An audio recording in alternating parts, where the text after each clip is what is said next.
उधर चकवाल और गिरदोनवा में बारिश के तमाम रुकावट टूट गए। 423 मिलीमीटर बारिश रिकॉर्ड की गई। चकवाल कलल कहार में सैलाबी इमरजेंसी नाफिज की गई। मुख्तलिफ इलाकों में रेस्क्यू ऑपरेशन जारी है।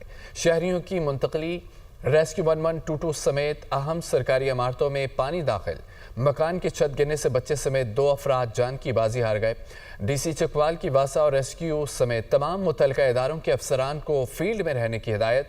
अस्पतालों में किसी भी इमरजेंसी से निपटने के लिए इंतजामात मुकम्मल। ज़िले इंतजामिया को रेस्क्यू और रिलीफ में तमाम तर वसाइल और मुआवनत फराहम की जाएगी।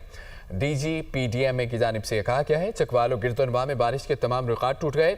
423 मिलीमीटर बारिश रिकॉर्ड की गई है, जबकि चकवाल, कलरकहार, चौसदन शाह में सैलाबी इमरजेंसी नाफिज की गई है। मुख्तलिफ इलाकों में रेस्क्यू ऑपरेशन। शहरियों की मुंतकली, रेस्क्यू 1122 समेत अहम सरकारी इमारतों में पानी दाखिल हो चुका है। मकान की छत गिरने से बच्चे समेत 2 अफराद जाँ बहक हो गए।